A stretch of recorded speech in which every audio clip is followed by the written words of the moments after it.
Selamat pagi, perkenalkan nama saya Hikmah dari Klinik Medis Tira 2 Bogor. Izin bertanya untuk proses bridging dengan BPJS dalam hal sistem informasi klinik.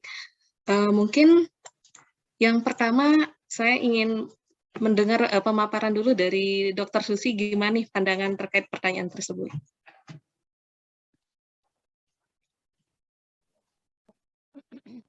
Halo. Ya, Dok. Ya, terima kasih. Tapi mohon maaf, suaranya kecil ya. Suaranya kecil. Baik. Sekarang gimana? Jadi ada pertanyaan dari titipan kami, Dok. Ya. Jadi bagaimana sih proses bridging dengan BPJS dalam hal sistem informasi klinik? Mungkin Dr. Susi bisa memberikan gambarannya.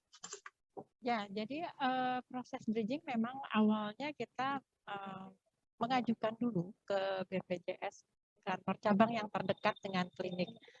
Jadi memang yang menaungi atau bekerja sama dengan klinik itu kantor BPJS-nya itu kita pertama mengajukan untuk proses bridging, kemudian ditinjau oleh tim IT dari BPJS tersebut.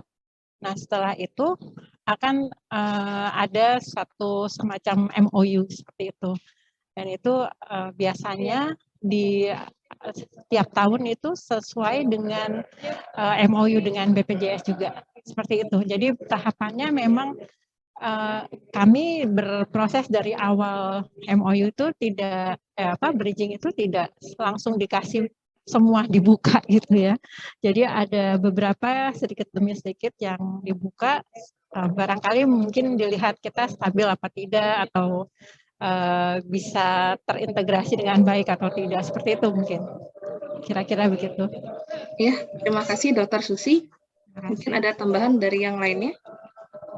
Oke, kalau tidak ada mungkin kita lanjut kepada pertanyaan yang kedua. Jadi ini ada pertanyaan, saya rasa ini mungkin butuh bantuan Bapak Agi dan Bapak Aji untuk menjawabnya ya. Jadi bagaimana langkah-langkah yang harus dilakukan oleh inventor agar bisa bekerja sama dengan pemerintah baik dalam hal ini di provinsi maupun kementerian, karena masih ada anggapan kerjasama dengan pemerintah baik di tingkat provinsi maupun di nasional itu ribet dan menyulitkan katanya gitu. Mangga dari Pak Aji atau Pak Agi dulu? Pak Haji dulu, Bapak, mangga Pak. Ya, ya ini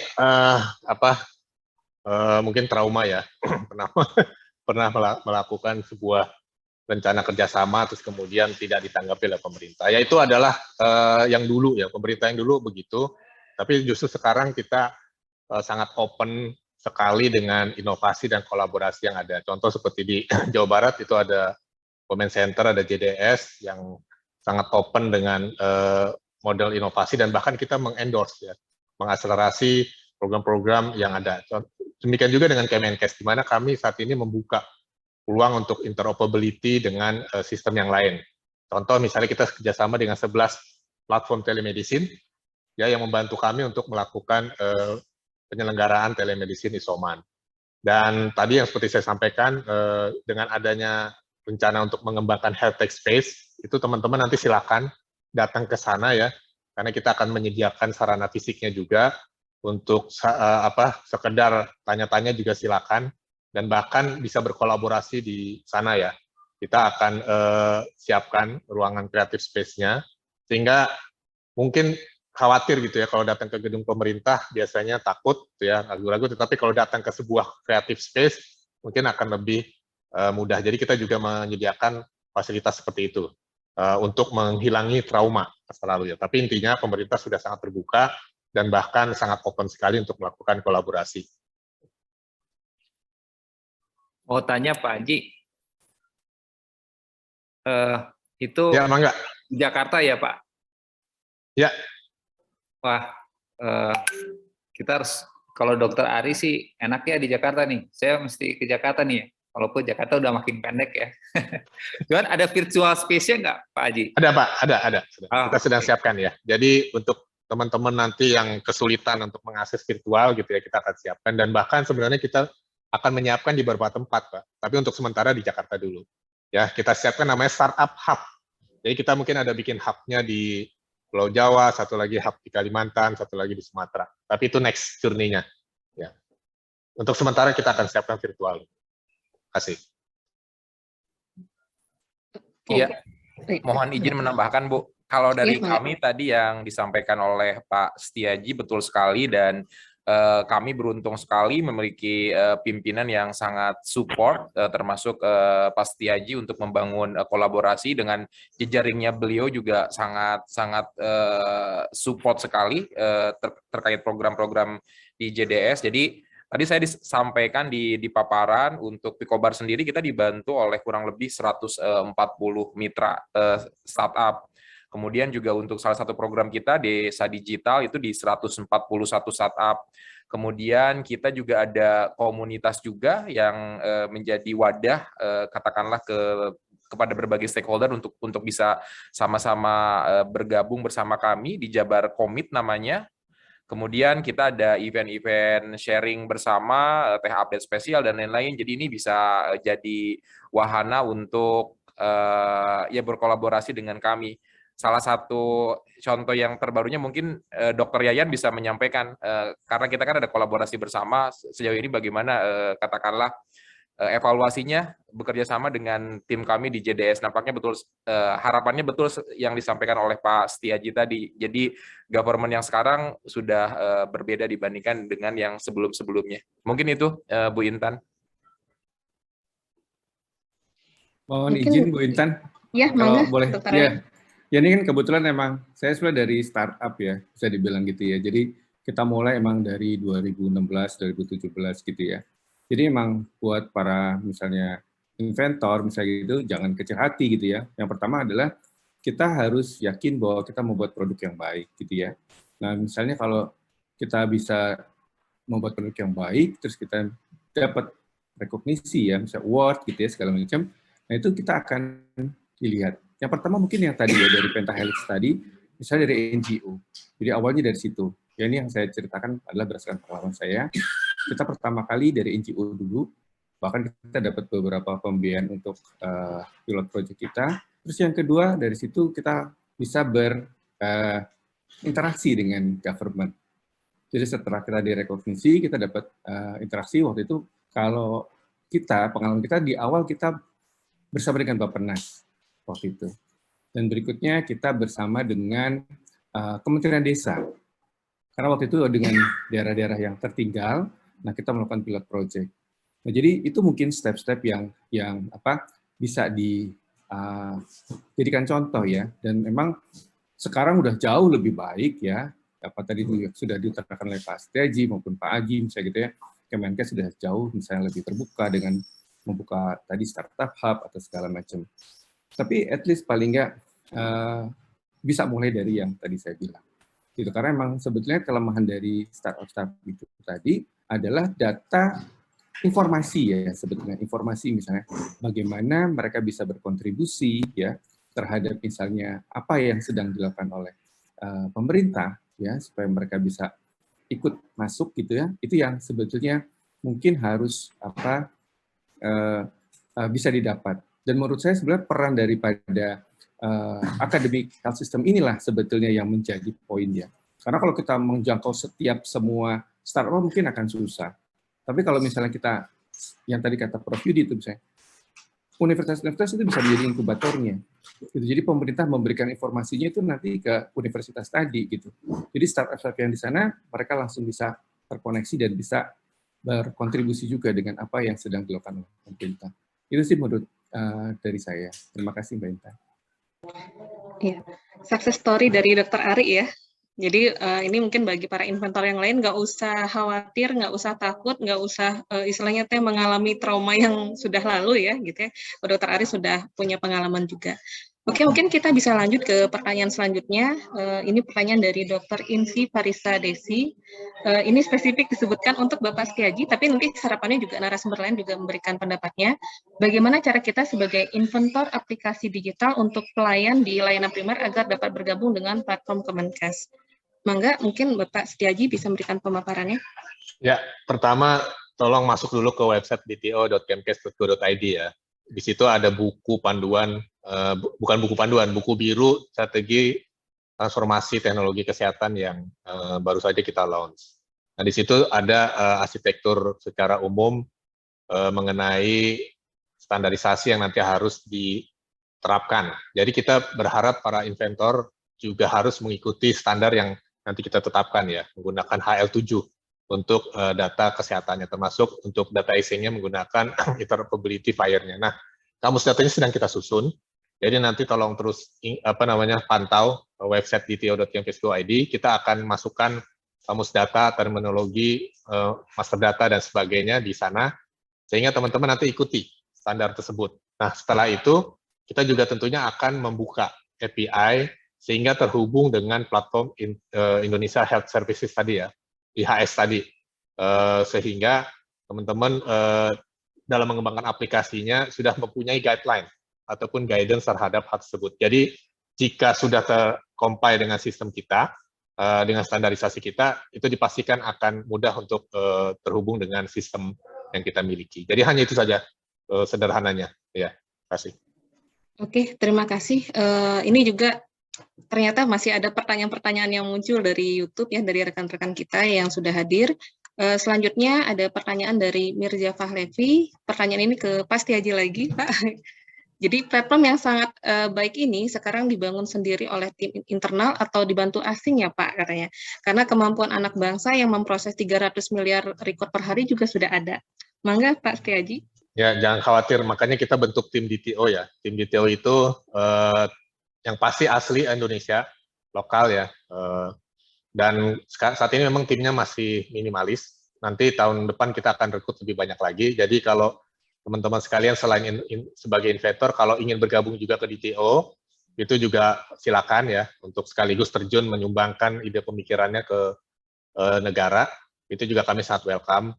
Jadi jangan khawatir, jadi yang kita kembangkan adalah produk orang-orang dalam negeri ya, tetapi kita memang menggunakan standar yang sudah internasional, mengacu ke standar internasional, daripada kita bikin lagi paling ditambah karakteristik yang kita miliki, itu saja. Oke, terima kasih Pak Aji. Selanjutnya ada pertanyaan, jadi untuk inovasi teknologi di bidang kesehatan, bagaimana pendapat dari masing-masing narasumber? Jadi ini harapannya mungkin Bapak dan Ibu menyampaikan ya pendapatnya.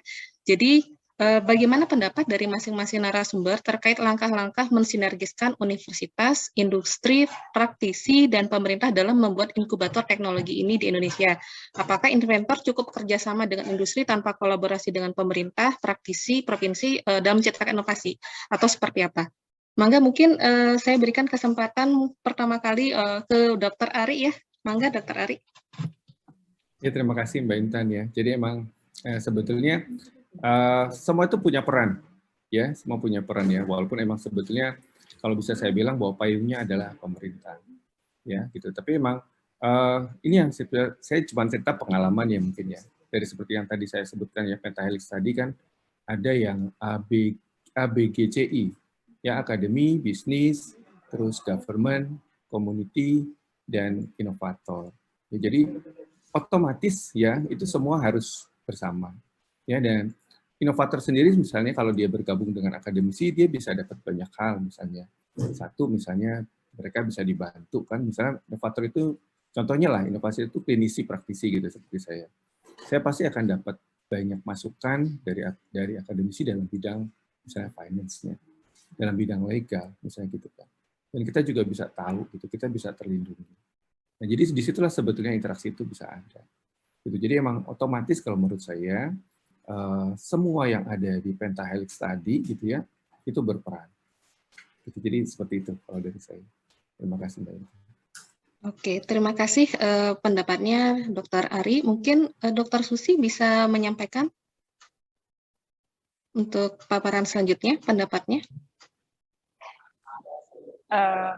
Oke. Ya, maaf ini sudah pindah alamat. Saya setuju dari Kak Ari. Memang semua punya peran dan dipayungi oleh pemerintah, setuju. Dan kalau boleh ada satu wadah dari pemerintah yang memang kalau tadi dikatakan semua mengacu ke dalam satu bank data ya, satu big data. Tapi kami ini masih beragam, artinya aplikasi atau pengembangan IT di aplikasi teman-teman di kami sendiri juga mungkin berbeda, dan mungkin ada satu seperti keselarasan seperti apa yang available buat menjadi satu jalan yang sama, satu track yang sama gitu. Jadi silakan mengembangkan aplikasi masing-masing, namun punya satu satu platform yang kurang lebih sama, kurang lebih gitu barangkali Bu Intan. Oke, terima kasih Dr. Susi. Selanjutnya Pak Agi bisa membantu untuk menyampaikan pendapatnya. Ya, tadi kalau yang saya tangkap itu kan yang menjadi statementnya itu terkait kolaborasi. Jadi bagaimana pendapatnya dari setiap pembicara untuk wahana untuk berkolaborasi tadi. Nah, yang saya rasakan kalau di JDS nampaknya ini menjadi sebuah keharusan, karena bagaimanapun juga dengan segala sumber daya yang kita miliki pasti ada titik-titik limitnya, ada batas-batasnya, dan batas-batas ini diisi dengan kolaborasi tadi, jadi bisa saling mengisi, dan dengan kolaborasi insya Allah jalannya akan menjadi lebih akseleratif karena tadi saling mengisi tadi. Mungkin itu kalau dari saya, Bu Intan. Oke, siap. Ini Pak Dekan juga ikutan raise hand nih. Nah, mangga Pak Dekan, bagaimana pendapatnya? Terima kasih. Ya, sorry. Terima kasih. Menarik tadi pertanyaan ya. Tadi sebetulnya sudah disampaikan oleh Dr. Ari ya, Pak Setiaji, Pak Agi ya. Jadi memang betul kita harus membangun kolaborasi yang engagement-nya tuh harus dibangun dengan baik lah gitu ya, Pak Agi. Kenapa begitu? Seperti tadi pentahelix yang disampaikan oleh Dr. Ari, saya sangat setuju ya. Tapi ada perubahan sedikit ya, Dr. Ari. Mungkin pertama pentahelixnya institusi pendidikan harus masuk di situ. Government itu bisa Kementerian Kesehatan, bisa provinsi dan sebagainya. Kemudian yang non-government ini adalah jangan lupa profesi harus dilibatkan. Karena apa, yang usernya yang paling utama di lapangan adalah profesi. Jadi kalau membuat inovasi itu, kalau profesinya nggak mau pakai itu yang repot gitu ya. Kita udah susah-susah mencari inovasi, tapi tidak digunakan dengan baik. Kemudian pihak industri. Yang keempat industri, yang kelima adalah inovatornya ini. Inovator bisa dari institusi pendidikan, bisa di luar institusi pendidikan, praktisi seperti Dr. Ari dan sebagainya mungkin ya. Nah itu harus membuat atau harus engage ya satu dengan yang lainnya, sehingga dia bisa membuat satu formula seperti apalah yang kira-kira sangat implemented di Indonesia dalam konteks pelayanan kesehatan. Itu mungkin. Jadi kalau kami institusi pendidikan sangat welcome untuk kolaborasi seperti ini. Kalau perlu kita wadahi, nanti bisa kalau di Kementerian support pada Pak Setiaji dan sebagainya. Tapi mungkin setiap institusi pendidikan harus menciptakan ini, kira-kira gitu. Mungkin dari AHS ini Pak Setiaji, kami punya 5 memang. Di Indonesia itu ada 5 piloting project academic system ya. Salah satunya adalah UNPAD, UI, UGM, UNER dan Unhas ya. Jadi itu mungkin harus dipromote untuk membuat hal-hal seperti ini, kolaborasi seperti ini supaya muncul nanti inovasi yang implemented gitu. Itu mungkin tambahannya Pak Bu Intan ya, makasih. Siap, Prof Yudi mewakili dari Sivitas Akademika, Prof Yudi juga ya. Oke, mangga mungkin dari Pak Aji. Pak Aji-nya masih ada ya? Ya. Oke, saya mungkin melengkapi saja. Tadi sudah banyak dibahas mengenai stakeholders-nya. Stakeholders setuju, tentunya pentahelix ditambah I ya. Kalau Pak Ari tadi ditambah I, inovator, itu sangat penting. Berarti ada pelakunya. Terus kedua nanti ada sarananya. Sarananya itu bisa difasilitasi pemerintah atau mix ya. Yang tadi kalau di Kemenkes ada health tech space. Kemudian harus ada aktivasi juga. Ya, jadi harus ada aktivasi agar itu terus hidup gitu ya, karena banyak sekali tempat-tempat creative space yang nggak hidup karena community leaders-nya nggak aktif, menyediakan berbagai macam event, aktivitas, dan kemudian nanti yang terakhir ada problem statement. di mana problem statement itu yang harus kita isi, kita sampaikan ke para inovator tadi, karena inovator ini kadang juga bingung mungkin ya, apa sih isu-isu pemerintah yang pengen diberesin gitu ya, dibantu diberesin, kadang pemerintah nggak kebuka pada problem statement tersebut. Nah itu yang perlu nanti kita sampaikan dan kemudian disiapkan bersama dengan model pentahelix I ya, kalau ditambah Pak Ari. Terima kasih. Mungkin yang terakhir, Dr. Yayan boleh menyampaikan pendapatnya. Ya, kalau saya mungkin dari kacamata researcher langsung berpikir kan, apa yang so what gitu ya, so what. Jadi pertama kita mesti banyak ketemu kan. Jadi jangan isolated gitu. Kita berpikir tuh, kita kan kadang-kadang di kamar nih nulis, entah nulis apa, udah ditulis sama orang lain gitu. Jadi percuma nulisnya. Kita rencana mau buat apa, ternyata orang lain udah buat gitu. Jadi jarang ngobrol lah. Saya pikir kita harus banyak ngobrol dan memang harus ada sedikit self ego ya. Saya pikir pandemi COVID itu betul-betul menghantam kita bahwa kita terlalu banyak egonya gitu. Jadi saya gitu. Tapi padahal apa yang orang lain sudah lakukan. Kemudian apa yang kita bisa kontribusikan gitu. Sehingga kita tidak bisa reinvent the wheel ya. Jadi kalau seorang sudah punya, kenapa harus kita kompetisi dengan mereka, tapi mungkin sisi apa yang kira-kira masih kosong gitu. Saya pikir kita banyak sekali hal yang bisa kita lakukan, termasuk tadi saya sudah berpikir, kira-kira di Bandung kapan ya kita bisa tempat ada kopi darat, ngumpul-ngumpul kayak begitu. Karena bagaimanapun, kalau virtual tuh beda ya, entah kita itu makhluk sosial gitu. Jadi virtual begini oke lah, tapi kalau ketemu itu beda gitu. Jadi saya lagi berpikir mungkin di mana ya kita bisa ada kayak kafe yang betul-betul santai, yang suasananya sehingga di situ cair, siapa aja boleh gabung, tapi betul sekali ada leadernya, ada soul-nya. Kalau enggak ya kosong. Saya pikir begitu. Mungkin saya lagi membujuk Mas Ari nih supaya sering-sering ke Bandung gitu. Dan mungkin nanti saya ajak juga ke tempatnya Pak Agi ya. Sampai saya kadang-kadang suka ditegur sama dekan nih. Dokter Yayan kemana aja? Ya saya nongkrongnya di tempat-tempatnya Pak Agi. Dulu Pak Haji ya, sekarang Pak Haji di Jakarta ya. Belum sempat ketemu juga sama Pak Haji ya. Mudah-mudahan nanti bisa kopi darat. Tapi intinya silaturahim sih, connect gitu. Jadi kalau nggak connect susah. Kalau kita nggak nyambung susah. Barangkali itu aja sih. Jadi mungkin Januari saya harus sudah berpikir kayaknya kita harus ketemu bareng juga nih nanti di Bandung nih. Mas Ari. Demikian, terima kasih. Ya. Ya semoga memang tidak ada lagi gangguan-gangguan dari COVID ya Dok ya. Jadi memang benar-benar bisa terrealisasi untuk agenda luringnya.